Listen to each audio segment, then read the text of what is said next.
Alrighty, I'm Alex, also known as LastResortFriend, and today I'd like to talk just a little bit about... Closer to your mouth. Closer, is this better? Oh, good. That doesn't fit in better. Okay. I am LastResortFriend, and today I'd like to talk about social cohesion and structure for just a little bit. Not everyone is aware, but we have not always had the best start at our social media attempts. Originally, we were on Reddit, and that did not pan out too well. Some things happened there, and we had to migrate over to Discord. And in that transition is when I happened to join the team, and I was observant of some things that were going on. One of which was, it was a brand new Discord server. There was a Wild West frontier feel to it. So we had to come up with ways to moderate the server and make sure that the right attitude was there. We don't want people driving other people away with their forms of humor, to put it gently. And we also do not want people coming in there with goals antithetical to ours. And so over the first 6 months of our Discord server, we had to figure out how to effectively combat all the things that were driving down engagement and making this space less pleasant to be in than it could have been. And one of our biggest solutions for that was the steward team.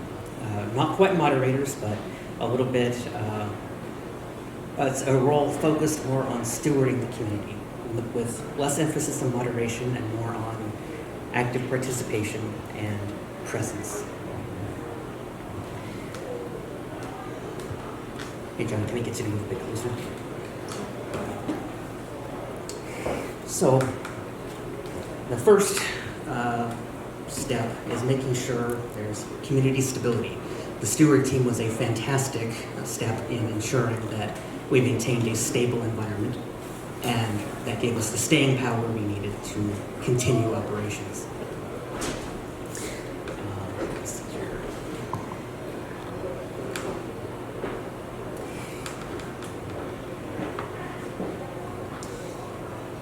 So, being on the steward team, there are various things you have to look out for. And it's been a very sharp learning curve over the past few years. The different types of people who come in with a negative attitude are varied and many.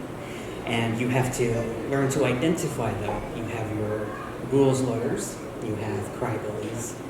A new form I've identified is your scab pickers. They will remind you of all your old aches and injuries under the guise of sympathy and camaraderie, but it's fake. That's a fun one. So,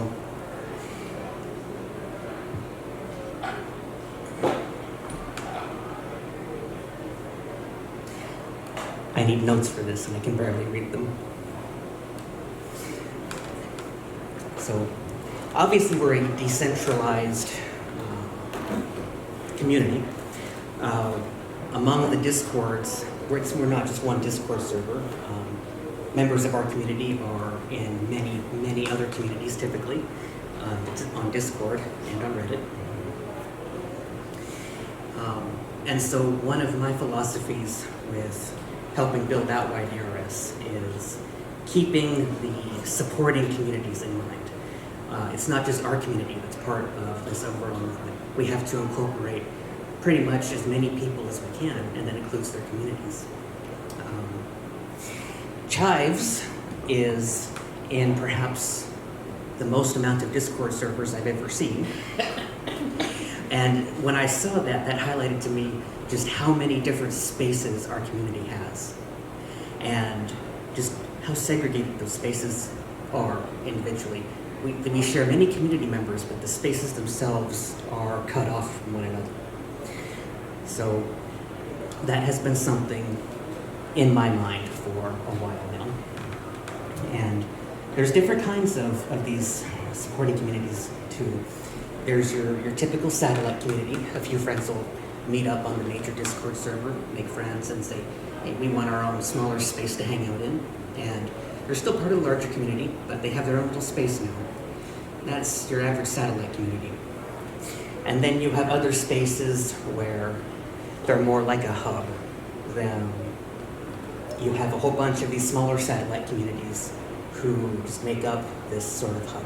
No one really interacts too much on the hub, but it's a space for sharing communications, making sure news is shared, and a spot for people to check in with one another at when the smaller satellite communities are less active.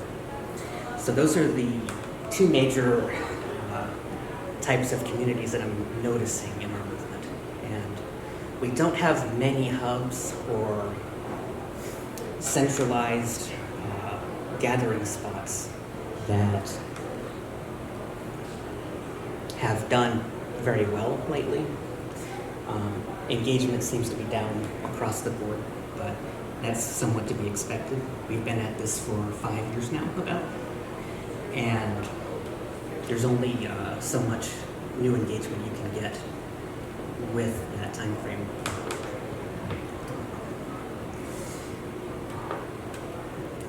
However, Discord is starting to act up.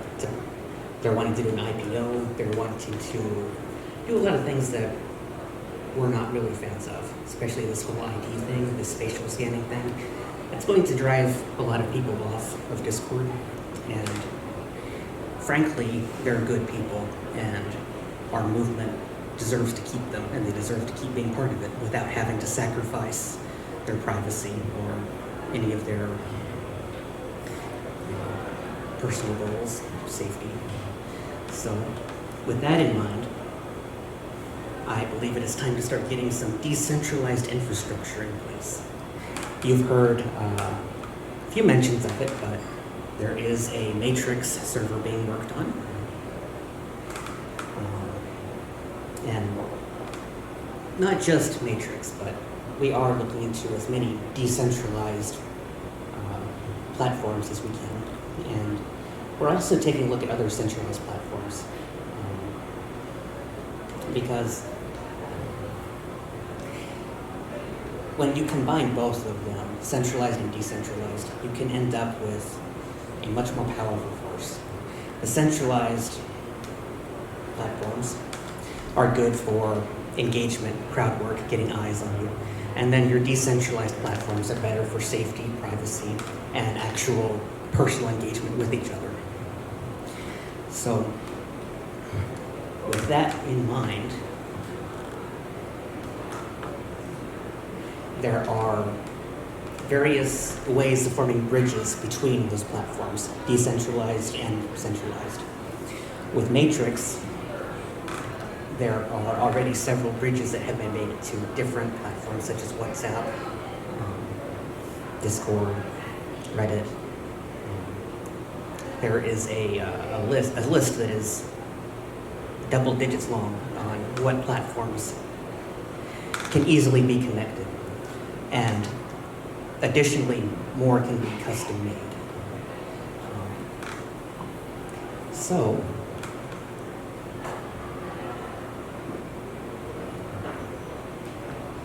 I think going forward, what we should do is focus on getting our hands into these other platforms, getting used of being on more than one platform. One of my personal failures in this saga has been I have only really focused on one platform at a time. Initially, when I got into this, I was on Reddit, and when the WhyDRS community was taken off of Reddit, I just sort of made the switch over to Discord with them. And one of my regrets is that it would not have been too difficult for me to stay on both platforms actively. And with just a little bit of practice, a little bit of mindfulness, I think that keeping track of just a few of these platforms. More than one, it doesn't have to be more than 3 or 4. But if we all take up just a few platforms, then the strength of this overall network will strengthen exponentially. Between having bridges between centralized platforms to decentralized platforms, and ensuring that the information within the chat-based platforms are able to be stored in more long-form based platforms. Between that and keeping just a few fingers in the pie everywhere we can, I think the strength of our overall network will allow us to be unquarantinable. We will not be quarantined. And once we are no longer quarantined by any singular platform, and we can begin spreading the word of what we're doing properly and to as many people as we can begin building parallel systems. John is already building parallel systems and doing fantastically at it. Night Mode is building parallel systems with us. The more people doing that, the stronger our network becomes. And I would just like to invite people to reach out and volunteer in some of these projects, ask about them, get curious. The engagement helps. It's motivating for those working on it. It showcases to other people outside the projects, oh, this is active, this is being worked on. I have something to look forward to. And if we get those factors behind us and we can really hit the pavement running, I think that this whole thing will really begin to take off. So rather than fumbling more words and wasting more time, I'll hand the mic back over to Chives and we can have an evening. Thank you all so much for coming, and drop by the Discord. Thank you very much.